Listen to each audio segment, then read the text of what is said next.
नमस्कार, cook with निशूमध्ये मी निशू तुम्हा सर्वांचं स्वागत करते। आज मी तुम्हाला आंबा आणि नारळाची मऊसूत अशी वडी कशी बनवायची ते दाखवणार आहे। सध्या पिकलेले आंबे भरपूर प्रमाणामध्ये मार्केटमध्ये अवेलेबल आहेत आणि कमीत कमी साहित्यापासून आज मी तुम्हाला ही वडी दाखवणार आहे। वडीचं टेक्स्चर आहे ते एकदम छान मऊसूत असं होते आणि ही वडी साधारणतः तुम्ही 10 ते 12 दिवस स्टोअर करून ठेवू शकता।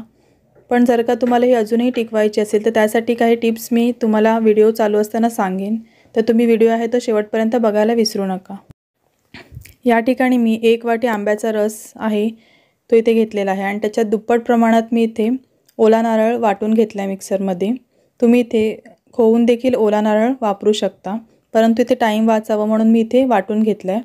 आणि 1 वाटीला थोडीशी कमी इतकी मी साखर घेतले।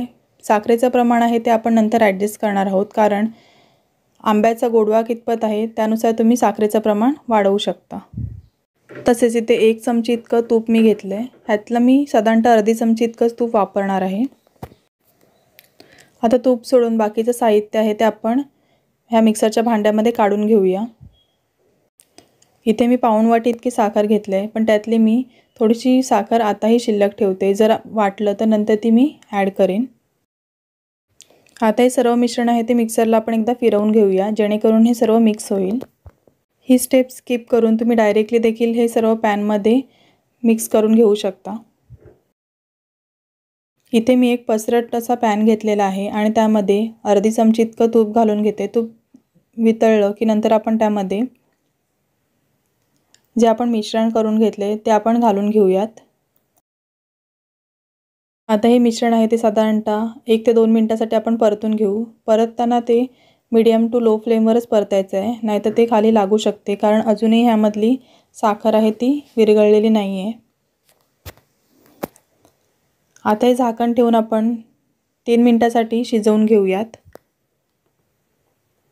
पुन्हा एकदा हे मिक्स करून घेऊ आणि पुन्हा झाकण ठेवून 3 ते 4 मिनिटांसाठी शिजवून घ्यायचं आहे।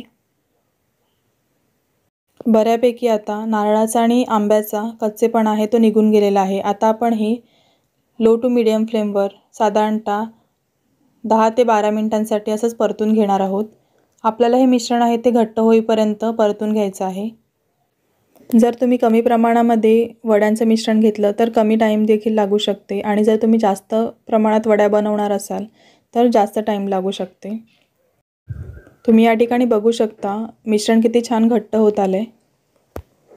तुम्ही जर का पहिल्यांदा कुक विथ निशू चॅनल बघत असाल आणि अजूनही तुम्ही कुक विथ निशू चॅनलला सबस्क्राईब केले नसेल तर प्लीज सबस्क्राईब करा आणि बाजूला असलेला बेल आयकॉन आहे ते देखील प्रेस करायला विसरू नका, जेणेकरून मी कधीही जेव्हा रेसिपी अपलोड करेन तेव्हा सर्वात आधी तुम्हाला रेसिपीची नोटिफिकेशन येतील।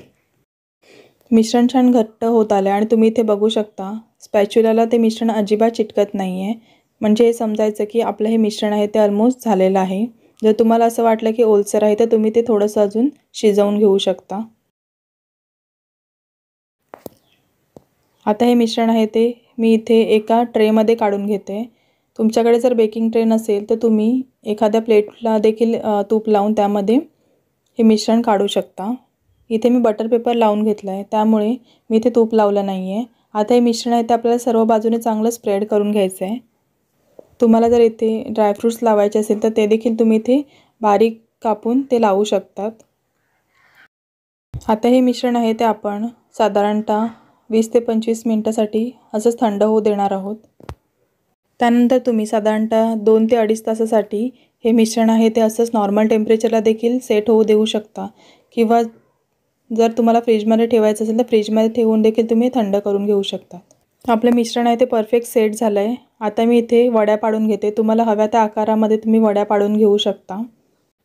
तुम्हाला जर ह्या वड्या आणखीन काही काळ टिकवायच्या असतील तर तुम्ही जे मिश्रण थोडंफार ओलसर असताना मी इथे बंद केलं ते तुम्ही अजूनही घट्ट होऊ देऊ शकतात।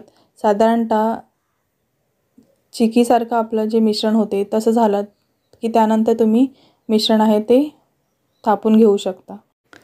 वड्या इथे कापून झाल्यात, आता ते मी एका प्लेटमध्ये काढून घेते आणि त्याला वरून बदामाचे काप लावून घेते। तुम्हाला जर रेसिपी आवडली असेल तर एक लाईक करायला विसरू नका, तसेच रेसिपी जास्तीत जास्त लोकांपर्यंत शेअर करा। Thanks for watching this video.